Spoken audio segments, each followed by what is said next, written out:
Namaskar friends.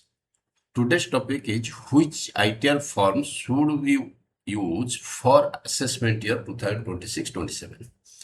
So the income tax department has prescribed 7 different income tax return forms for filing income tax returns. But as a taxpayer, you need to file only one forms. So which one form is applicable for you? ITR-1, ITR-2, ITR-3, 4, 5, 6 or 7. So choosing the wrong ITR form can result in defective return notice, delayed refund processing and delayed processing and other compliance issues. So in today's video, I will explain all ITR forms in a simple and practical manner so that you can identify likely form applicable to you. I am Ghanasyam Beura and welcome to Ghanasyam Explains. Let's begin. The first form is ITR-1.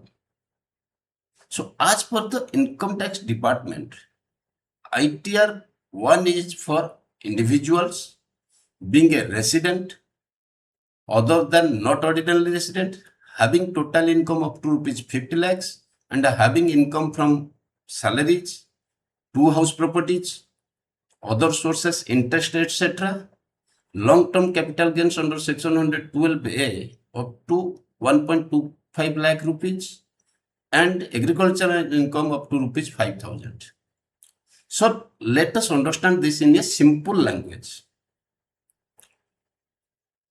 Friends, ITR-1 is the commonly used forms by salary employees and pensioner in large scale. So what ITR-1 says? The individual will file ITR-1 and that individual is a resident. However, that individual is not a resident but not ordinarily resident, which is known as RNOR. A resident but not ordinarily resident, commonly used as RNOR, is not eligible to file ITR-1. So which income is eligible for ITR-1? If you are earning from salaries, if you have renting income from 2 house properties and income from other sources like interest, dividend, etc. and also income from capital gains, but up to 1.25 lakh rupees only, and agricultural income up to rupees 5,000. So if you have capital gain more than 1.25 lakh and agricultural income more than 5,000 and total income is more than 50 lakhs, then you will not eligible for ITR-1. Then you have to file ITR-2 instead of ITR-1. So individual earning bank interest is eligible for ITR-1 form. And I have already mentioned long-term capital gains up to rupees 1.25 lakhs is eligible for ITR-1 filing. So next form is ITR-2. As per the income tax department, ITR-2 is for individuals and Hindu undivided families not having income from profits and gains of business or profession. This is a very important return form actually. The key point is there should be no business or professional income.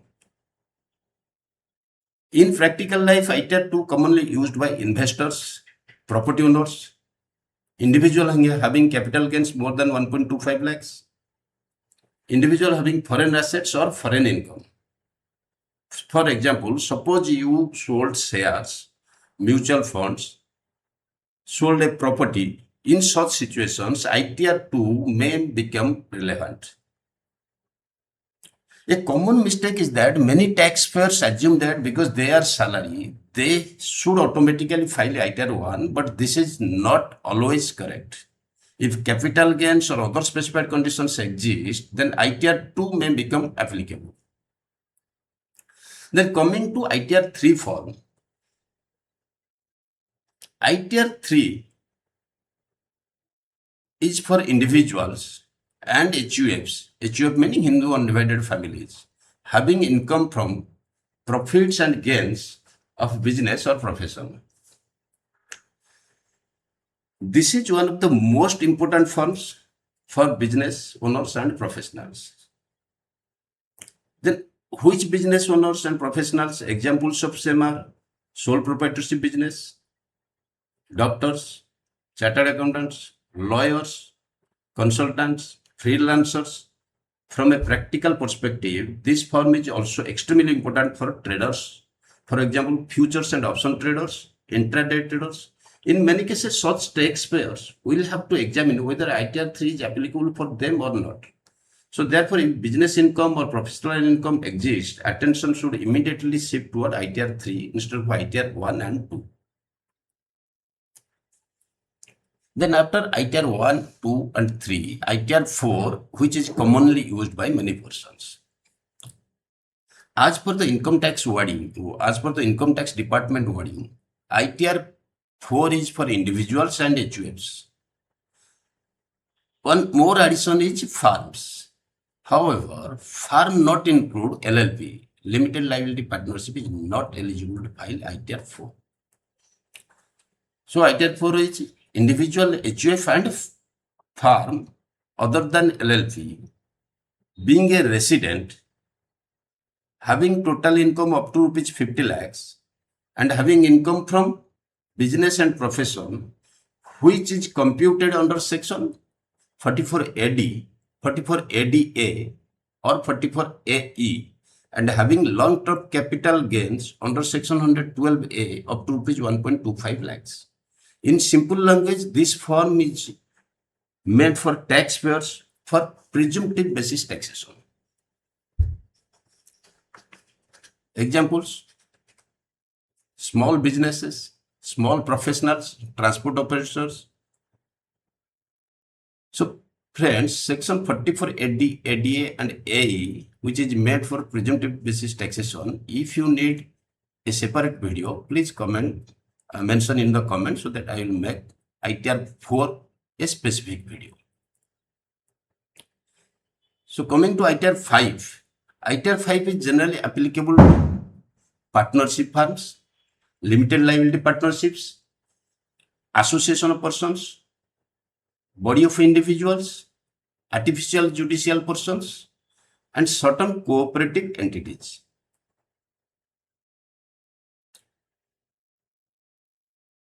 Who cannot file ITR-5? Individual HUF company persons having filing ITR Form 7.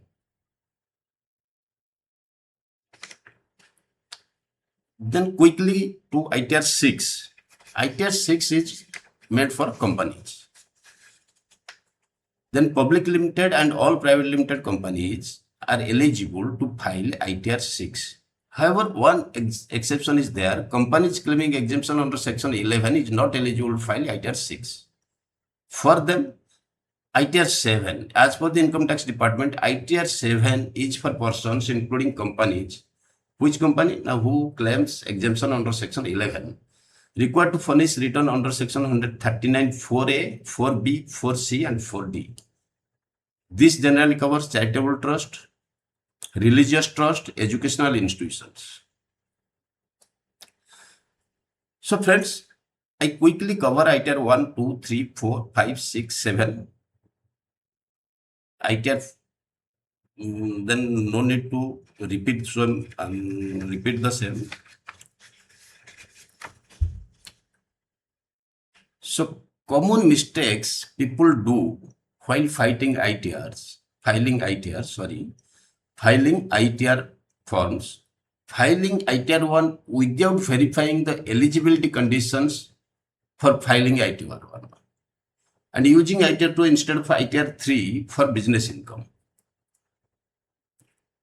Incorrect reporting of F&O transactions, selecting ITR-4 without verifying the requirements of presumptive taxation conditions, taxability conditions, filing return without reviewing AIS, TIS and 26AS. So friends, I thought this video is useful for many persons for selecting ITR forms in filing income tax return for assessment year 2026 and 27. So a small request to you, please mention in the comments about your sources of income, whether you are salary, pensioner, investor, trader, professional or business owner. Based on the information you provide, I will try to indicate the likely ITR firms eligible for you. And if you are already sure about your ITR firm, please still mention that too in the comments so that I will find out how many persons you are actually correctly identified your ITR firms. So I look forward to reading your comments. If you found this video useful, please like and share with your family and friends and subscribe to CA Ghanasyam Explains. Thank you for watching. Jai Hind.